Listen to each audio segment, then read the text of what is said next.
একটা প্রশ্ন, মানে প্রায়ই শোনা যায় বা হয়তো আমাদের মনেও আসে, এই যে বিয়ের পর কেন কারো কারো মনে হতে পারে যে উম, নিজের সঙ্গীর চেয়ে অন্য নারীরাই বেশি আকর্ষণীয়। বেশ সাধারণ একটা অনুভূতি, তাই না? হ্যাঁ, মানে এটা তো প্রায়ই শোনা যায়, ঠিকই বলেছেন। আজকে আমরা ঠিক এই বিষয়ের উপর লেখা একটা বেশ উম, ভাবনার খোরাক জোগানোর দৃষ্টিকোণ নিয়ে কথা বলবো। লেখাটার শিরোনামটা অনেকটা এরকম, কেন অন্য মহিলাদের নিজেদের স্ত্রীর চেয়ে বেশি সুন্দরী মনে হয়। আচ্ছা। আমরা চেষ্টা করব লেখাটা আসলে কি বলতে চাইছে, মানে সেটার ভেতরের কথাটা সহজভাবে বুঝতে। ঠিক। লেখাটা শুরুই হয়েছে একজনের ব্যক্তিগত অভিজ্ঞতা দিয়ে, মানে বেশ অবাক করার মতো। বিয়ের প্রস্তাব দেওয়ার সময় তার নাকি মনে হতো তার হবু স্ত্রী তিনিই পৃথিবীর সবচেয়ে সেরা সুন্দরী, একদম অদ্বিতীয়।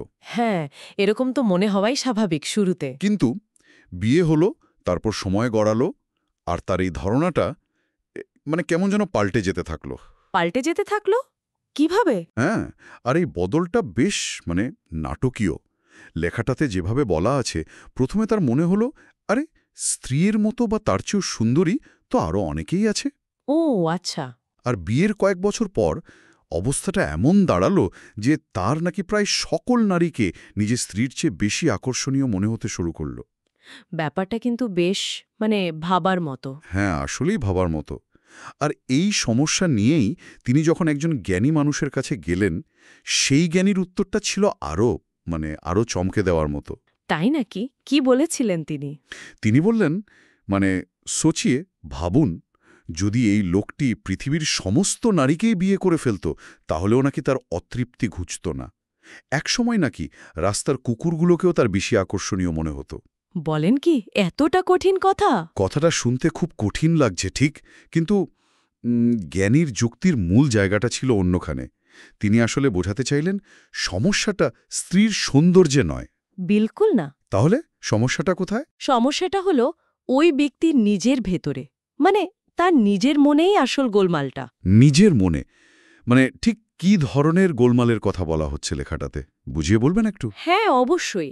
জ্ঞানী ব্যক্তির মতে কারণগুলো হলো মূলত তিনটে। প্রথমত, একটা অতৃপ্ত বা বলতে পারেন লোভী মন, যা কিছুতেই সন্তুষ্ট হয় না, সবসময় আরও চায়। আচ্ছা, অতৃপ্ত মন। দ্বিতীয়ত, লাগাম ছাড়া বা মানে লালসাপূর্ণ দৃষ্টি, চোখ যেদিকে সেদিকে যায়, কোনো নিয়ন্ত্রণ নেই। আর তৃতীয়ত, সৃষ্টিকর্তার প্রতি ভয় বা মানে শ্রদ্ধাবোধ এবং লজ্জার অভাব। ও, ভয় এবং লজ্জার অভাব। হ্যাঁ, যখন এই জিনিসগুলো কারো মধ্যে চলে আসে, তখন তার অন্তরটা যেন নষ্ট হয়ে যায়। চোখগুলো হয়ে পড়ে একদম লালসাপূর্ণ। আর কি? তার মানে মন যখন কিছুতেই শান্ত হয় না, সবসময় আরও চায়, সেই অতৃপ্তির কথা বলছেন। একদম, একদম তাই। আর তার সাথে যখন সৃষ্টিকর্তার ভয় বা লজ্জা থাকে না, তখন তো নিয়ন্ত্রণ এমনিতেই হারিয়ে যায়। জ্ঞানী ব্যক্তির ভাষায় এই ধরনের মানুষের চোখ নাকি কবরের মাটি ছাড়া আর কিছুতেই ভরে না। মানে তাদের চাওয়া বা দেখার আকাঙ্ক্ষা আর কি কখনো শেষ হয় না, চলতেই থাকে। বাহ, এই ব্যাপারটা নিয়ে আরেকটু ভাবলে, আচ্ছা, তাহলে জ্ঞানী ব্যক্তির মতে মূল সমস্যাটা হলো নিষিদ্ধ বা যা কিছু পাপপূর্ণ সেই দিক থেকে দৃষ্টি না ফেরানো, মানে নিয়ন্ত্রণের অভাব, এটাই মূল। ঠিক ধরেছেন, একদম পয়েন্টে।